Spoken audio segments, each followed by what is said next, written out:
ओशो द्वारा लिखी पुस्तक कृष्ण स्मृति में भगवान श्री कृष्ण और सुदामा के बारे में बहुत सुंदर वर्णन मिलता है।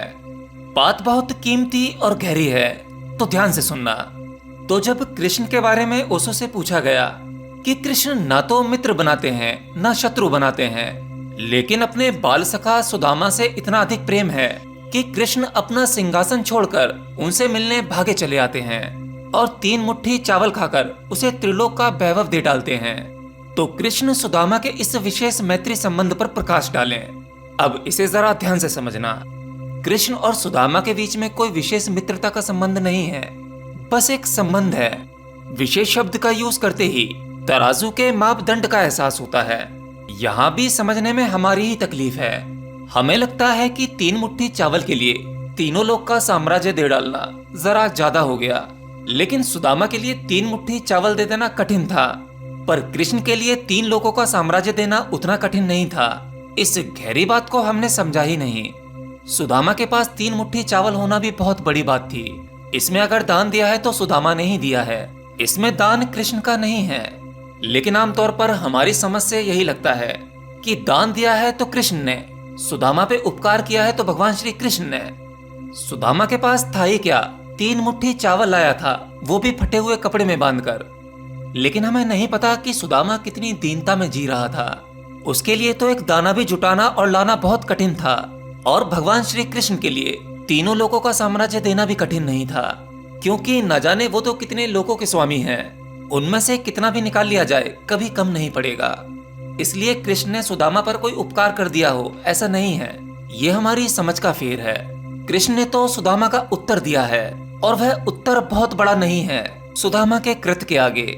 लेकिन एक गरीब हृदय के पास, जिसके पास कुछ नहीं है, 3 चावल के दाने भी नहीं है, वह 3 मुट्ठी चावल ले आया।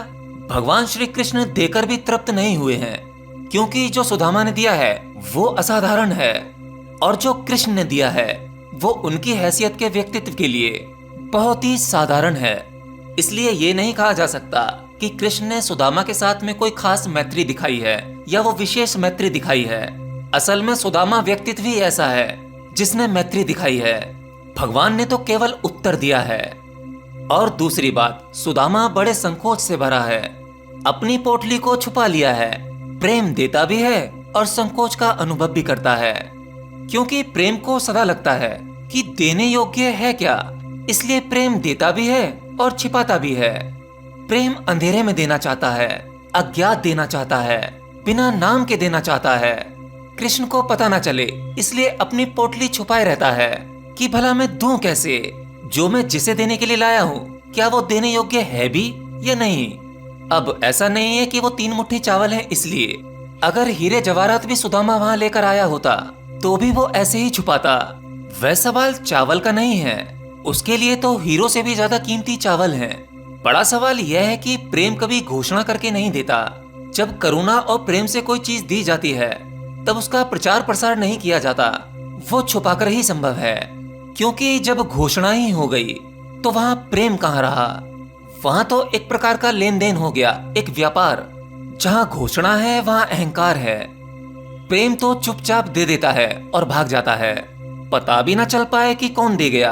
और सुदामा बहुत डरा हुआ है और छिपाए हुए है। वह घड़ी बड़ी ही अद्भुत रही होगी। पर एक मजे की बात यह है कि कृष्ण उससे आते ही पूछने लगते हैं कि मेरे लिए देने को क्या लाए हो, क्योंकि कृष्ण ये मान ही नहीं सकते कि प्रेम बिना देने के ख्याल से आ गया हो। प्रेम तो जब भी आता है तो कुछ देने के लिए ही आता है। सुदामा है कि छुपाए जा रहा है, और कृष्ण है कि खोजे जा रहे हैं कि क्या लाए हो। अब देखो कृष्ण को क्या कमी है, फिर भी वो ताक रहे हैं कि सुदामा क्या लाया है। ऐसा सुदामा क्या ला सकता है जिससे कृष्ण के वैभव में कोई बढ़ोतरी हो सके। कृष्ण जानते हैं प्रेम जब भी आता है खाली हाथ नहीं आता, वह कुछ ना कुछ देता ही है। सवाल कीमत का नहीं है, सवाल श्रद्धा और भावना का है।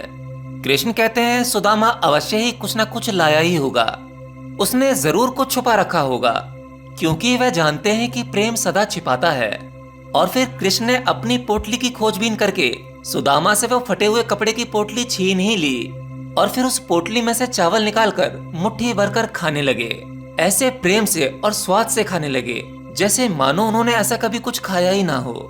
अब इसमें कोई विशेष घटना नहीं है, यह तो प्रेम के लिए बड़ी ही सामान्य घटना है।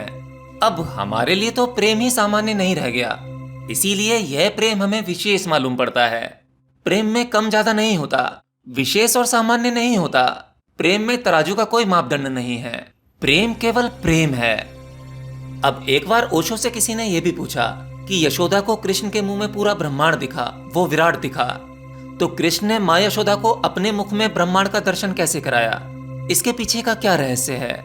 अब ओशो उत्तर में कहते हैं, आंखें नहीं है हमारे पास, अन्यथा सब जगह हमें विराट का दर्शन हो जाए। अगर हमारी आंखें खुल जाएं तो सब जगह ब्रह्मांड है, कृष्ण तो सिर्फ निमित्त हैं। यशोदा को दिखाई पड़ सकता है ब्रह्मांड कृष्ण के मुख में, सभी माँ को दिखाई पड़ता है, लेकिन यशोदा पूरे अर्थों में माँ थी, इसीलिए उन्हें ब्रह्मांड के दर्शन हुए, तभी विराट उन्हें पूरी तरह से दिखाई पड़ सका। और यहाँ कृष्ण भी पूरे अर्थों में पुत्र थे, इसीलिए वो निमित्त बन सके। इसमें कोई मिरेकल नहीं है, यहाँ कोई चमत्कार नहीं है। अगर आप प्रेम से मुझे भी देख सकें तो ब्रह्मांड दिखाई पड़ सकता है, बस देखने वाली आंखें चाहिए। एक छोटे से फूल में पूरा ब्रह्मांड दिख सकता है, वो विराट दिख सकता है, और है भी छिपा। यहाँ अणु अणु में विराट छिपा है, एक छोटी सी बूंद में पूरा सागर छिपा है। अगर एक बूंद को कोई पूरा देख ले तो उसे सागर दिख जाएगा।